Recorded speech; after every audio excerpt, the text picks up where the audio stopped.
Well, welcome back to Shimpling Park Farm at this joyous time of year. At the start of April, the verges were alive with delicate oxlips and cowslips, and every single tree and hedge on the farm seemed to be bursting into life. The crops we planted in the autumn were beginning to motor, and of course, the sheep were starting their lambing season. Look at those bunny too. Our sheep were specially selected to do best and be happiest outside, lambing unassisted with as little interference as possible.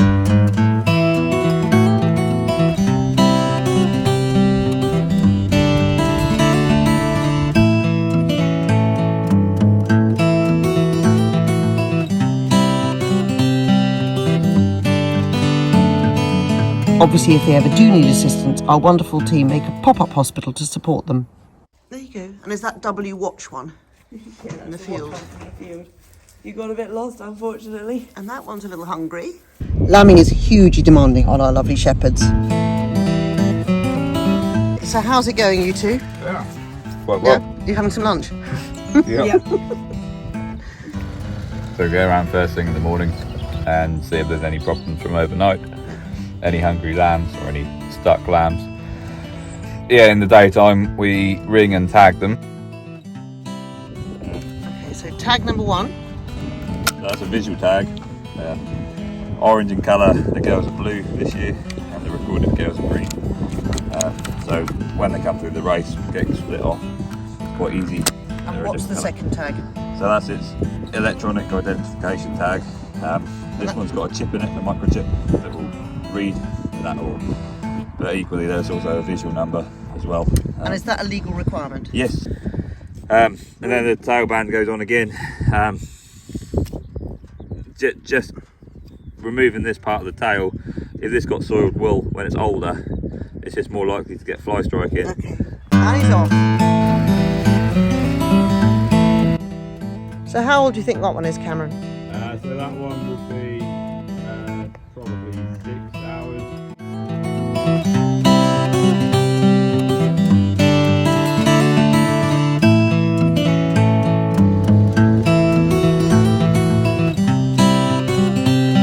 So which one have you got there? Another girl. Do that.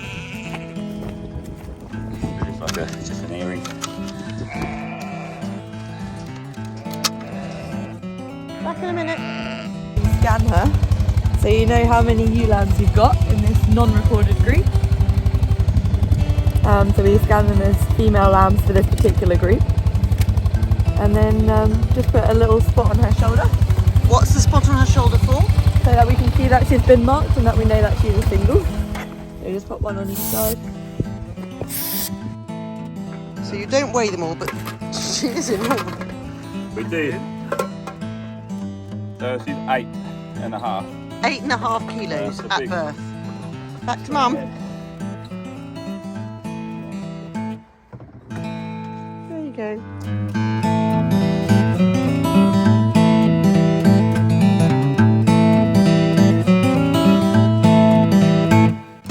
So That's probably still a little bit fresh, just on the navel, still wet. That'll be nearer the 12, 14 hours. So leave that one to catch up tomorrow. Yeah. So back at Becky's very tidy lambing hospital. Becky and Cameron really are rather amazing at matching orphaned lambs to ewes who have had problems with or lost their own lambs. You'll very soon get the idea of suckling.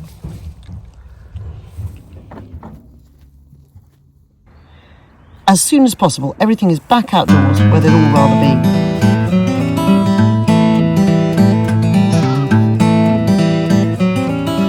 To help with this, we often have really nice vet students. My name's Abigail Bordero and I am a first year vet student at the RBC. So you volunteering here? Yeah, I've got to do 2 weeks placement for my uni degree in lambing, and then I've got to do cows and pigs as well. And are you enjoying the sheep so far? Yeah, no, absolutely loving them. Anything surprises you about sheep? I just think how calm the lambs are with humans. Like, I just thought for a prey animal, they're very calm in the presence of humans actually. And how long is your training going to be? 6 years. That's quite a lot. Yeah, it's quite a lot. Well, It's quite a good lot. luck. Thank you very much. 1, 2, 3, 4. Clever mummy. This year, those having more than twins seem to have done really well. Often multiples don't all survive, but this year we've got some great mummy sheep out there coping quite happily with 3 lambs.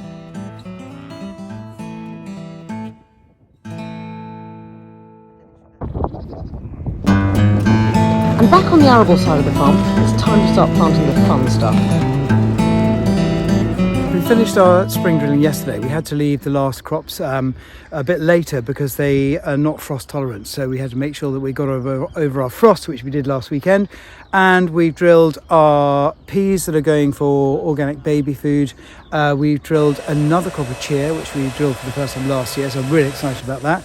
And also, first for us, we're drilling some lentils and camelina together. The lentils go flat before harvest, and the camelina is in there to provide a stalk for the lentils to grow up so we can harvest it more easily at harvest time. But, do you know, I was thinking to myself the other day that, you know, sort of in 1985 when I came here, we were just growing, you know, wheat and barley and oilseed rape. You know, if you told me that we were going to be growing, you know, heritage wheat, spelt, camelina, you know, lentils, chia in sort of 2022, I'd think you were having a laugh. But actually, it's just made the business sort of more resilient, and also it's much more exciting just growing all these different crops. It's really, really exciting. And a big new purchase has arrived, 30% more expensive than last time we had to buy one, but rather amazing machine that combines lots of jobs. Okay, cheers to the new cheap combine. Hey! And while our really wonderful team hold the fort, we went on holiday to Uzbekistan.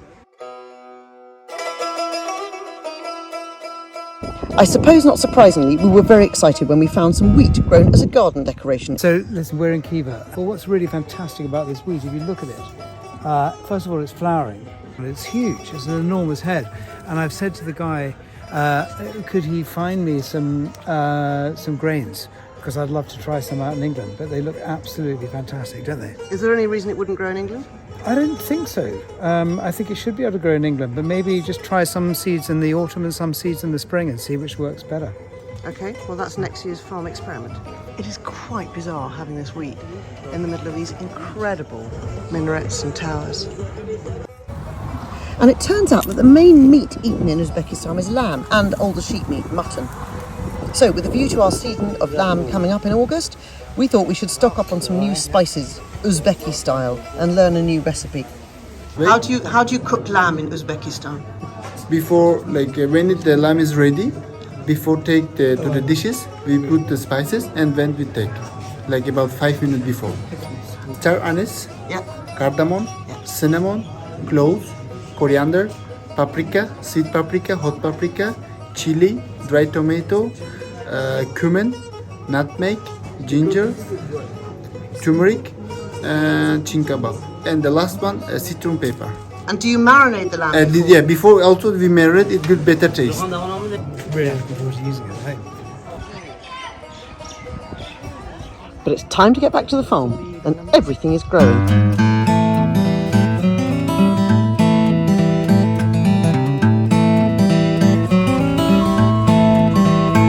And it's now time to start sowing all the little seeds.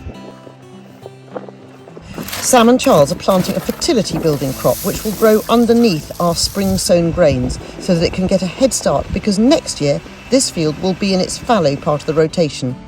Not growing a crop but resting and feeding the soil. So how deep's it going? So the idea is to literally fleet it just under the surface. Okay. So it's protected from the birds, but being such a small seed, any depth and it won't be able to push through. This is primarily for nitrogen fixing. And it's because we're organic, we can't put artificial nitrogen on. No, so this is our fertiliser. Got you. They're also hoeing and taking out the weeds in between the rows as they go. 2 jobs in one. It's been a really dry spring, so the patient shepherds are constantly carting water to the sheep, who drink an awful lot when they're feeding lambs. So it's 6 o'clock in the morning. It's quite early actually. And we're going for a farmland bird listening walk with the Wildlife Trust. And the robin, quite a distant blackbird, and chiff-chaff still going as well. Hi, I'm Jenny from Suffolk Wildlife Trust, and we've been out on a bird walk this morning at Shimpling Park Farm. We've been listening to some of our spring migrant birds, so things like chiff-chaff singing up high in the woodland. We've been listening to blackcap and whitethroat in the hedgerows, and then some of the kind of usual suspects as well, so lots of blackbirds and robins as well. Yeah, birds will be up early to kind of defend their territories and still looking for mates as well. May is a really good time to be listening because, again, they're all singing very loudly at the moment, although it can be quite tricky if you're kind of new to birdsong because there's a lot all singing at once. It's been fantastic. Yeah, fantastic variety of habitats, the hedgerows, the open fields, the woodland. We obviously had a really good breakfast after that bird walk. And this spring seems to be visitor central on the farm, so our events barn has been well used. Various farming tours which promote really lovely conversations. This is a good development in British farming, and I sometimes wonder if other industries go and visit each other to share ideas. It's great for us. We even held a writer's workshop on the farm, which works well as the barns are proving to be a really good creative space in the middle of the farm. So on one side of the farm, John's giving a tour to some land agents who want to understand what organic farming is about. And on the other side of the farm,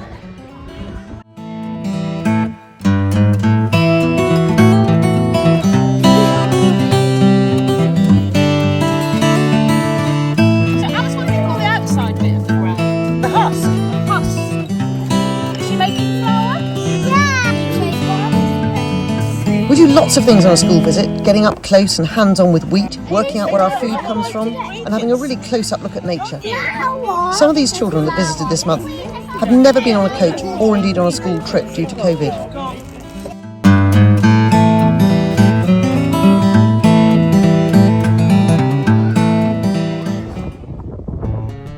We even did some mindfulness relaxation, sharpening our senses in the new orchard. Bizarrely, they love that.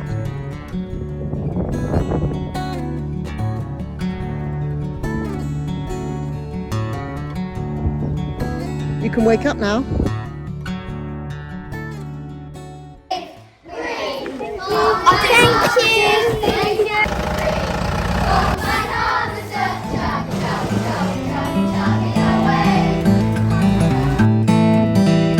And as we come to the end of May, the vetches are really motoring. Can't wait to see them on flower next month. The farm seems full of hares and the lambs are growing really well as we finally had the long overdue rain we needed.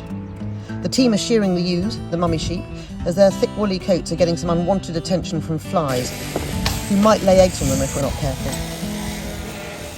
We now have a slightly funny sight of muddy lambs next to shiny white shorn mummies.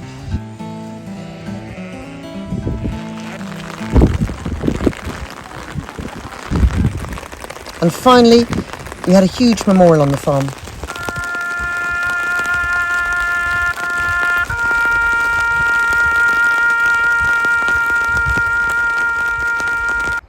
In World War II, part of our farm became an American airbase flying B-24s and B-17s in the global fight. Pre-pandemic, John built a memorial. It was an honour to host the returning families of veterans and to celebrate those to whom we owe our freedom.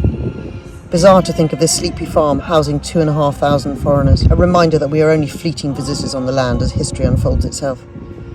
When the world is free.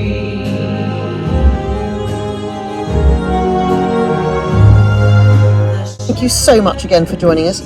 Fingers crossed for hours of sunshine in June to plump the grain. And we really look forward to seeing you next time. There'll be blue.